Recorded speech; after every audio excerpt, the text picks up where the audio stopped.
이번 분석을 시작하기 앞서 투자 판단의 최종 책임은 투자자 본인에게 있다는 점을 명확히 말씀드립니다.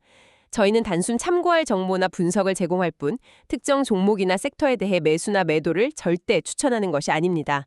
안녕하세요. 오늘은 최근 나스닥에 상장된 해운계의 새 얼굴이죠. 로빈 에너지, IBNE에 대해 여러분과 함께 깊이 파고들어 볼 시간입니다. 네, 2025년 10월 22일 기준으로 보면 주가가 한 1.27달러 선에서 움직이고 있네요. 네, 맞습니다. 신생 기업이라서 아직은 뭐랄까 베일에 쌓인 부분이 많은데 저희가 오늘 여러분이 제공해 주신 자료들을 바탕으로 한번 속속들이 파헤쳐보겠습니다. 네, 로빈에너지는 에너지 운송, 그중에서도 특히 정제석유 제품하고 액화석유가스, LPG 운송 분야에서 새로운 항로를 개척하려는 그런 회사입니다. LPG까지요? 네, 오늘 이 시간에는 이 회사가 어떻게 탄생했고 또 어떤 사업을 하는지 뭐 이런 기본적인 것부터 시작해서요. 재무 상태는 어떤지 또 미래 성장 동력은 뭘로 보고 있는지 그리고 더 나아가서 거시경제 환경이라던가 해운산업이라는 이 큰 바다에서 이 배가 과연 순항할 수 있을지 여러분의 자료에 근거해서 아주 다각도로 분석해 보겠습니다. 맞습니다. 이게 새로운 시작이라는 건 언제나 설레는 일이지만 동시에 또 예상치 못한 암초도 많지 않습니까? 그렇죠. 높은 성장 가능성과 또 내재된 위험, 이 두 가지 측면을 저희가 모두 좀 균형 있게 살펴보고 여러분께서 로빈에너지에 대한 객관적인 판단을 내리시는 데 도움을 드리는 것이 저희의 목표입니다. 네, 자, 그럼 로빈에너지의 세계로 함께 들어가 볼까요? 네, 좋습니다. 우선 로빈에너지가 어떤 회사인지 아주 기본적인 정보부터 좀 정리해보죠. 2024년에 설립됐고요. 네, 정말 얼마 안 됐죠. 정말 얼마 안 된 2025년 4월에 나스닥 상장사인 토로 코퍼레이션, 토로라고 하죠. 여기서 분사되어서 독립 상장사가 된 해운 기업입니다. 그야말로 시장의 갓 대비한 신인이라고 할 수 있겠네요. 네, 그렇습니다. 핵심 사업은 원유 그리고 정제된 석유 제품을 배로 실어 나르는 해상 운송 서비스입니다. 전통적인 해운업이군요. 네, 그렇죠. 특히 주력 선종은 핸디 사이즈 유조선인데요. 이게 비교적 크기가 좀 아담해서 특정 항구나 좀 좁은 수로에도 드나들기가 용이한, 그러니까 기동성이 좋은 그런 중소형 선박을 말합니다. 운용의 묘를 살리기엔 좋죠. 아, 핸디 사이즈. 분사 과정이 좀 독특하다고 들었습니다. 그 모회사인 토르 코퍼레이션이 하던 핸디 사이즈 유조선 사업부를 그대로 떼어내서 로빈에너지를 만들고 네네. 기존 토로 주주들한테는 8주당 로빈에너지 1주 이런 방식으로 나눠주는 방식으로 진행됐다면서요? 맞습니다. 토로 주주들 입장에서는 뭐 어떻게 보면 깜짝 선물이었을 수도 있겠네요. 그렇죠. 그런데 여기서 우리가 좀 주목해야 할 부분이 바로 경영진하고 지배 구조입니다. 아, 경영진이요? 네, 로빈에너지의 회장 겸 CEO인 페트로스 파나기오디디스라는 인물이 있는데요. 이 사람이 모회사였던 토로 코퍼레이션은 물론이고요. 캐스터 마리타임이라는 또 다른 나스닥 상장 해운사의 창립자이자 CEO이기도 합니다. 잠깐만요. 그러면 한 사람이 세 회사로 동시에 경영한다고요? 와, 이건 정말 흔치 않은 경우인데요. 근데 상당히 이례적이죠. 그럼 이 세 회사가 거의 뭐 한 몸처럼 움직일 수도 있다. 이런 뜻으로 들리는데요? 그렇죠. 실제로 여러분이 주신 자료에도 로빈에너지의 선박 운영 관리는 캐스터 마리타임의 관계사죠. 캐스터십스가 맡고 있다고 나옵니다. 아, 역시 관계사가 관리를 하는군요. 이건 뭐 효율성 측면에선 장점일 수도 있겠지만 혹시 이해관계가 충돌할 가능성은 없을까요? 예를 들어서 뭐 로빈에너지보다는 캐스터 마리타임이나 토로 쪽에 더 유리한 결정을 내린다거나. 정확히 핵심을 짚으셨습니다. 관계사 네트워크를 활용하면 분명 뭐 선박 관리라던가 운영 노하우 공유 이런 데서 시너지가 날 수 있습니다. 분명히요. 네. 하지만 동시에 여러 회사의 모자를 쓰고 있는 경영진이 과연 항상 로빈에너지의 이익을 최우선으로 둘 것인가 하는 의문이 제기될 수밖에 없죠. 그렇죠. 특히 관계사 간 내부 거래, 예를 들면 뭐 선박을 사고 파는 과정에서 그 거래 조건이 과연 공정했는지 이런 잠재적인 이해상충 문제나 거버넌스 리스크는 투자자 입장에서는 반드시 좀 예의주시해야 할 부분입니다. 네, 그 점은 확실히 염두에 두어야 할 것 같습니다. 관계사 거래가 많다는 점. 자, 그렇다면 회사의 재정 상태와 앞으로의 성장 계획은 어떤지 한번 살펴보죠. 이게 신생기업인데도 2025년 상반기, 그러니까 딱 6개월 동안이죠. 40만 달러 순이익에 201만 달러 매출을 기록했네요. 네. 일단 뭐 출발은 순조로워 보이는데요. 적자는 아니니까요. 네, 첫 성적표에서 흑자를 기록했다는 건 분명 긍정적인 신호입니다. 시작이 좋죠. 하지만 성장을 위한 자금 마련 방식을 좀 들여다보면 좀 더 신중한 접근이 필요합니다. 자금 조달 방식이요? 네, 상장 이후에 여러 차례 유상증자를 했습니다. 이걸 통해서 750만 달러, 또 860만 달러 이런 식으로 자금을 조달했는데 이 돈은 주로 새로운 배를 사는 데 쓰였습니다. 아, 유상증자. 네, 그러니까 성장을 위해서는 계속해서 외부 자금이 필요한 그런 구조라는 거죠. 유상증자는 결국 뭐 새 주식을 찍어서 파는 거니까 기존 주주들의 지분 가치가 희석될 수밖에 없다는 점. 이건 투자 전에 꼭 알아야 할 부분이겠네요. 맞습니다. 필수적으로 따라오는 부분이죠. 그런데 재무 쪽에서 정말 의외 행보가 보입니다. 해운사가 비트코인에 투자를 했다고요? 네, 솔직히 저는 이거 처음 듣고 좀 놀랐습니다. 이게 대체 어떤 맥락인가요? 네, 상당히 이례적이죠. 저도 자료 보고 좀 의아했습니다. 2025년 8월에 이사회 승인을 얻어서 약 300만 달러가치 비트코인을 매입했다고 발표했습니다. 300만 달러나. 네, 적지 않은 금액이죠. 회사 측은 뭐 재무 전략의 일환이다 이렇게 설명을 했는데 글쎄요, 전통적인 해운업 무제과는 상당히 거리가 먼 투자입니다. 그렇죠. 물론 뭐 자산 다각화 시도일 수도 있습니다. 하지만 아시다시피 암호화폐는 변동성이 워낙 크지 않습니까? 엄청나죠. 네, 그래서 상당한 리스크를 떠안은 셈입니다. 이게 과연 핵심 사업인 해운업에 집중해야 할 시기에 현명한 판단이었는지 아니면 오히려 주의를 분산시키는 요인이 될지는 앞으로 좀 지켜봐야 할 문제입니다. 단순히 뭐 리스크가 크다 이걸 넘어서서 경영진의 자본 배분 우선순위에 대한 질문을 던지게 만드는 그런 대목이라고 생각합니다. 그렇군요. 비트코인 투자는 정말 예상 밖입니다. 자, 그렇다면 이 회사가 그리는 핵심 성장 스토리는 무엇인가요? 비트코인 말고 본업에서요. 네, 본업에서의 전략 자체는 아주 명확하고 어떻게 보면 전통적입니다. 적절한 가격과 타이밍에 좋은 선박을 인수해서 선대를 키우고 현대화한다 이겁니다. 아, 해운업의 기본? 네, 해운업의 기본이죠. 시작은 모회사 토로에서 넘겨받은 핸디사이즈 유조선 딱 한 척, MT 원더 미모사였습니다. 그럼 그 배 한 척에서 더 늘어난 거군요, 최근에. 네, 맞습니다. 최근에 아주 중요한 진전이 있었습니다. 또 다른 관계사인 토로하고 계약을 맺었어요.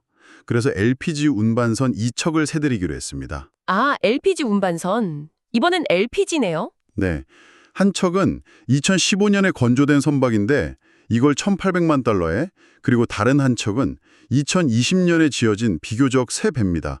이걸 2천만 달러에 인수하는 조건입니다. 이것도 관계사 거래네요. 네, 또 관계사죠. 앞서 지적했던 그 이해상충 문제가 또 나올 수 있는 부분인데요. 단순히 근데 선대를 늘리는 걸 넘어서 기존의 정제유 운반에서 이제 LPG 운송으로 사업 영역을 넓히는 거니까 이건 의미가 상당히 커 보이는데요. 포트폴리오 다각화 시도라고 볼 수 있겠죠? 네, 맞습니다. 전략적인 변화죠. 그런데 혹시 이 거래 가격이 적절했는지에 대한 의문은 없을까요? 앞서 말씀드린 것처럼 모회사 입장에서 뭐 비싸게 넘긴 건 아닌지 같은 우려 말입니다. 충분히 제기될 수 있는 합리적인 의문입니다. 내부자 거래처럼 보일 수도 있고요. 물론 회사 측에서는 LPG 시장 진출이라는 게 단일 시장 의존도를 낮추고 새로운 성장 동력을 확보한다는 전략적 의미가 분명히 있다 이렇게 얘기할 겁니다. 그렇죠. 그건 맞는 말이죠. 네, 정제유 시장하고 LPG 시장은 또 움직이는 동력이 다르니까 위험 분산 효과도 기대할 수 있고요. 그래서 현재 로빈에너지는 유조선 1척에 LPG 운반선 2척, 이렇게 총 3척의 선대를 갖추게 되는 셈입니다. 하지만 말씀하신 것처럼 이 거래의 공정성 문제는 관계사 거래의 어떤 본질적인 리스크이기 때문에 계속해서 좀 지켜볼 필요가 있습니다. 알겠습니다. 자, 이제 시야를 좀 더 넓혀서요. 로빈에너지를 둘러싼 외부 환경, 그러니까 거시경제와 해운 산업의 파도를 좀 살펴보겠습니다. 아시다시피 해운업은 뭐 글로벌 경제나 지정학적 이슈에 따라서 명암이 크게 엇갈리는 그런 산업이니까요. 그렇습니다. 변동성이 크죠. 소위 패스트 분석이라고 하죠. 정치, 지정학적, 폴리티컬, 경제적, 이코노믹, 사회적, 소셜, 기술적, 테크놀로지컬 요인을 중심으로 한번 짚어보겠습니다. 네. 먼저 지정학적 요인입니다. 유조선 운임은 전쟁이나 분쟁 같은 이런 지정학적 사건에 정말 극도로 민감합니다. 그렇죠. 뉴스에 자주 나오죠. 네, 러시아 우크라이나 전쟁이라든가 중동 분쟁, 또 미중 갈등 같은 것들이 대표적이죠. 이런 사건들은 기존의 항로를 막거나 좀 위험하게 만들어서 배들이 어쩔 수 없이 더 먼 길로 돌아가게 만듭니다. 운항거리가 늘어나는 거죠. 이걸 바로 톤 마일 효과라고 부릅니다. 아, 톤 마일 효과 들어본 것 같습니다. 그러니까 운송할 화물, 톤은 같은데 운항거리, 마일이 늘어나면 배 한 척이 같은 시간에 나를 수 있는 지매량이 줄어드니까 실질적으로 시장에 배가 부족해지는 그런 효과가 생기고 이게 결국 운임 상승으로 이어진다. 이 말씀이시군요. 정확합니다. 네, 최근 몇 년간 유조선 운임이 상당히 높았던 이유 중 하나가 바로 이 톤 마일 효과였습니다. 반대로 한번 생각해보면 만약에 분쟁이 좀 잦아들거나 아니면 수에즈 운하 같은 핵심 통로가 다시 원활해지면 어떻게 될까요? 운항거리가 짧아지면서 운임이 급락할 수도 있습니다. 아, 그렇겠네요. 네. 로빈에너지처럼 선대가 아주 작은 회사는 이런 운임 변동에 실적이 그대로 노출될 수밖에 없다는 점, 이게 중요합니다. 그렇군요. 상당히 민감하겠네요. 그럼 경제적 요인은 어떤가요? 뭐 상식적으로 경기가 안 좋으면 당연히 에너지 수요도 줄어들 텐데요. 맞습니다. 세계 경제 성장률은 원유 및 정제유 수요와 직결됩니다. IMF 같은 주요 기관들은 2025년에서 2026년 세계 경제가 아주 가파르진 않지만 완만하게나마 성장할 것으로 보고는 있습니다. 다행이네요. 네. 하지만 변수도 있죠.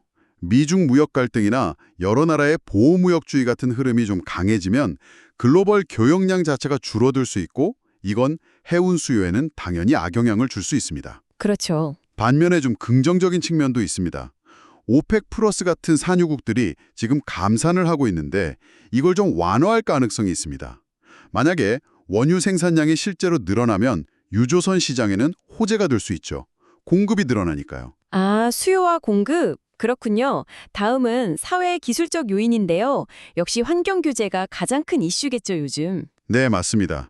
해운업계 전체가 지금 탈탄소라는 아주 거대한 숙제를 안고 있습니다. 국제해사기구 IMO라고 하죠.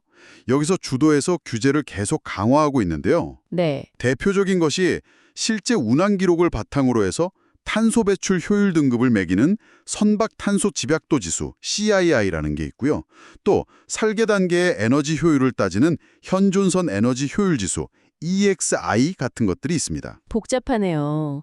CII, EXI. 그러니까 오래된 낡은 배들의 운항을 어렵게 하거나 아니면 추가적인 비용을 물리게 될 가능성이 큽니다. 그렇다면 비교적 최신 선박 위주로 선대를 꾸리려는 로빈에너지에게는 이게 오히려 기회가 될 수도 있겠군요. 네, 그럴 수 있습니다. 낡은 배들이 시장에서 좀 퇴출되면 경쟁이 덜 치열해질 테니까요. 하지만 장기적으로는 로빈에너지도 결국 친환경 연료라던가 신기술에 투자해야 하는 부담은 마찬가지일 거고요. 맞습니다. 단기적으로는 반사 이익이 가능할 수 있지만 장기적인 친환경 전환 투자는 결국 피할 수 없는 과제입니다. 모든 해운사가 마찬가지죠. 네. 산업 전망을 조금 더 구체적으로 보면요.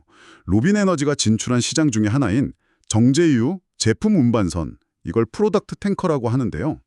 이 시장은 2025년에서 2026년에 다소 좀 약세를 보일 거라는 전망이 우세합니다. 아, 약세요? 왜죠? 네, 빔코 같은 해운 전문 기관들은 신규 선박 공급이 늘어난다는 점, 그리고 아까 말씀드린 지정학적 긴장이 좀 완화될 경우에 운항거리가 짧아질 수 있다는 점, 이런 것들을 이유로 꼽고 있습니다.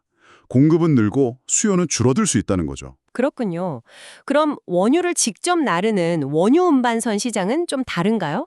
크루드 탱커라고 하죠. 네, 크루드 탱커 시장은 상대적으로는 아까 말씀드린 오펙 플러스의 증산 가능성 덕분에 비교적 좀 더 균형 잡힌 상황이 유지될 것으로 예상됩니다. 제품 운반선보다는 조금 나을 수 있다는 거죠.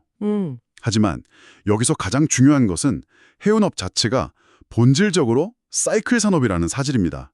주기적이라는 거죠. 아, 사이클 산업. 네, 즉 운임이 하늘 높은 줄 모르고 막 치솟는 호황기가 있으면 반드시 또 적자를 감수해야 하는 불황기가 찾아오는 이런 주기가 반복되는 산업이라는 점을 꼭 기억하셔야 합니다. 그렇죠. 영원한 호황은 없으니까요. 네, 제가 아는 베테랑 선주 한 분은 항상 해운업은 파티가 끝나면 설거지는 직접 해야 한다고 말씀하시곤 했죠. 설거지요? 네, 호황기에 번 돈을 불황기에 어떻게 잘 지키고 관리하느냐가 이 산업에서 살아남는 핵심이라는 의미입니다. 파티가 끝나면 설거지는 직접 해야 한다. 정말 와닿는 비유네요. 해운업의 변동성 꼭 명심해야 됐습니다. 자, 그럼 지금까지 나온 이야기들을 바탕으로 로빈 에너지의 강점, 약점, 기회, 위험 요인을 종합적으로 한번 정리해보죠. 이른바 수엇 분석이라고 하죠. Strength, Weakness, Opportunity, Threat.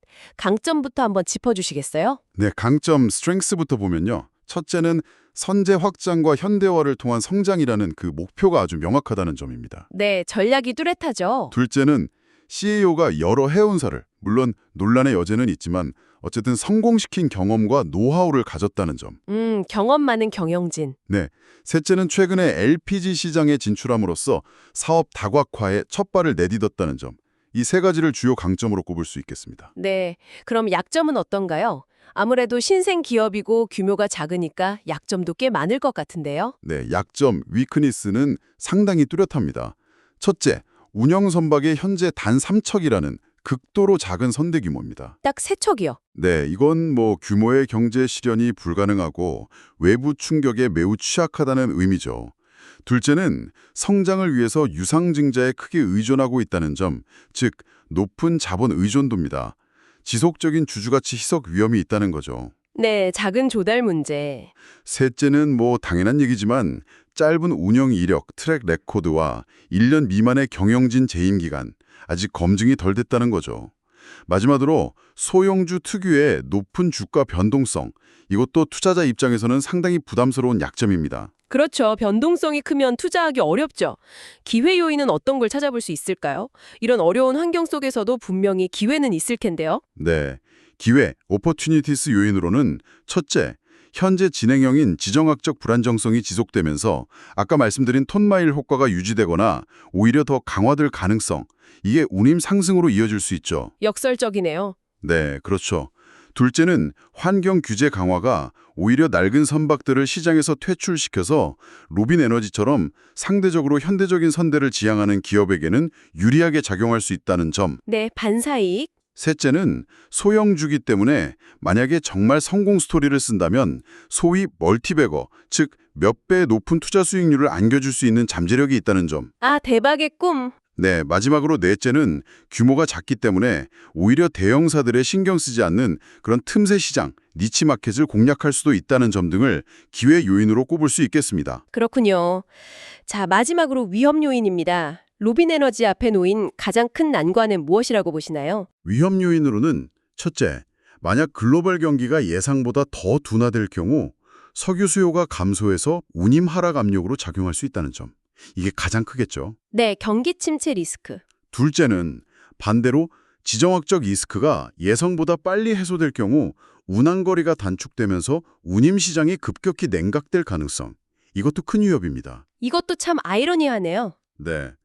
셋째는 앞서 계속 지적했던 모기업 및 관계사와의 잦은 거래로 인해서 발생할 수 있는 잠재적인 이해상충 및 거버넌스 리스크. 이건 정말 중요합니다. 네, 거버넌스 문제. 마지막으로 넷째는 특히 제품 운반선 시장에서의 신규 선박 인도 증가로 인한 공급 과잉 심화, 그리고 그로 인한 운임 하락 우려 등을 주요 위협으로 볼 수 있습니다. 네, 정말 명과 암이 뚜렷하게 드러나는 분석이었습니다. SWOT 분석까지 해보니까 장단점, 기회와 위협이 한눈에 들어오네요. 자, 그럼 이 모든 걸 종합해 볼 때 로빈 에너지라는 그림을 최종적으로 어떻게 그려볼 수 있을까요? 로빈 에너지는 높은 위험과 높은 잠재 수익을 동시에 품고 있는 그야말로 전형적인 고위험 고수익, 하이 리스크 하이 리워드 특성을 지닌 소형 성장주다. 이렇게 요약할 수 있겠습니다. 고위험 고수익. 네. 경험 많은 경영진의 리더십 아래서 명확한 선대 확장 전략을 추진하고 있고 또 LPG 시장 진출을 통해서 사업 다각화에 첫발을 내디뎠다는 점.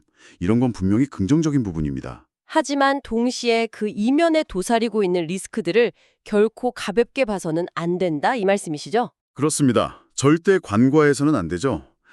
회사의 절대적인 규모가 너무 작아서 외부 충격에 매우 취약하고 성장을 위해서 계속 외부 자금, 즉 유상증자 같은 것들이 필요하다는 점은 상당한 재무적인 부담 요인입니다. 네. 여기에다가 해운업 고유의 극심한 운임 변동성, 또 예측 불가능한 지정학적 변수들, 그리고 심지어 이례적인 비트코인 투자까지 더해져서 불확실성이 매우 높다고 할 수 있습니다. 관계사 거래 중심의 지배구조 문제도 계속 발목을 잡을 수 있고요. 그렇다면 이 회사에 관심을 가진 투자자라면 어떤 자세로 접근해야 할까요? 제 생각에는 단기적인 주가 움직임에 너무 흔들리기보다는 좀 긴 호흡으로 접근해야 합니다. 장기적인 관점. 네. 회사가 내세운 그 선대 확장 전략이 과연 계획대로 잘 진행되는지, 그리고 이를 통해서 실제로 안정적인 현금 흐름을 창출하고 재무 구조를 개선해 나가는지, 이런 것들을 꾸준히 확인하면서 아주 신중하게 판단해야 합니다. 이 치열한 글로벌 에너지 운송 시장에서 이 작은 배가 과연 지속 가능한 경쟁력을 갖추고 순항할 수 있을지, 그 항의 과정 자체를 아주 깊이 있게 들여다보는 그런 인내심과 분석력이 필요하다고 봅니다. 네, 오늘 로빈에너지에 대한 심층 분석, 정말 많은 생각을 하게 만드는 시간이었습니다. 뭐 기회도 분명히 있지만 그만큼 위험 요인도 많고 특히 지배구조 문제는 계속 곱씹어봐야 할 것 같네요. 맞습니다. 오늘 이야기를 마무리하면서 여러분께 마지막으로 질문 하나를 던져드리고 싶습니다. 앞서 계속 이야기 나왔지만 로빈에너지는 선박 관리를 관계사에 맡기고 있고 또 선대 확장도 관계사와의 거래를 통해서 이루어졌습니다. 자, 이런 구조 속에서 만약 앞으로 해운 시황이 어려워진다면 과연 소액주주들의 이익이 항상 경영진의 이익과 일치할 수 있을까요? 쉽지 않은 질문이죠. 네. 그리고 그 일치성을 어떻게 담보할 수 있을지 이 질문에 대해서 한번 깊이 고민해 보시면 로빈에너지를 더 깊이 이해하는 데 도움이 될 것입니다. 네, 좋은 질문입니다. 다시 한번 말씀드리지만 투자 판단의 최종 책임은 투자자 본인에게 있다는 점을 명확히 말씀드립니다. 저희는 단순 참고할 정보나 분석을 제공할 뿐 특정 종목이나 섹터에 대해 매수나 매도를 절대 추천하는 것이 아닙니다. 항상 여러분의 성공 투자를 기원합니다. 내용이 좋으셨다면 구독, 좋아요 부탁합니다.